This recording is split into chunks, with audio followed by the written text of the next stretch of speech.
আমানে আব্বা তুই বিশ্বাসে কেনে? আরে গুরুদেব, আপনি এখানে? সালাম গুরুদেব, সালাম। কে তুমি? আমি আপনার শিষ্য। আপনার দেখা দেখি তো আমি 80% ডিসকাউন্টে আইসক্রিমের ব্যবসা শুরু করেছি। সত্যি কথা বলতে গুরুদেব, এই নাম্বার ব্যবসা শুরু করি আমার বিশাল উন্নতি হয়েছে। এই বুড়ি, তোমার কাছ থেকে আইসক্রিম খাইছি। আব্বা, সেদিন স্কুলে পয়সা নিতে তো মনে ছিল না তো, তাই মোবাইল নাম্বার দিয়ে আইসক্রিম খাইছি। আইসক্রিম খাইছি ঠিক আছে, আমার সঙ্গে তো প্রেমে জালে ফাঁসি বিয়ে করছিস কেন? তাই আমি জানতুক নাকি ও বিবাহিত? ছেলে বিবাহিত? হ্যাঁ, বাড়িতে একটা ছেলেও আছে।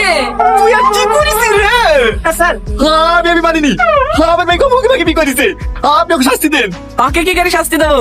এখন যা দেখছি শাস্তি তো তোর হওয়া উচিত। আমরা ভাবলাম আইসক্রিম আলা ভুল দিছে, কিন্তু এখন তো দেখছি ওর গুরুদেব তুই।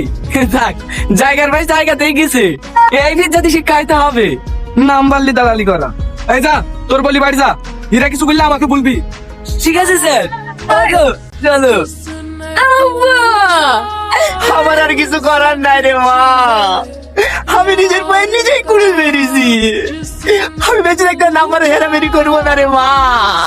তুই না করলে গুরুদেব, আমি কিন্তু লাইভ ব্যবসা ছাড়ছি নি। হে, এবার থেকে নাম্বার দিলেই 100% ডিসকাউন্ট দেবো।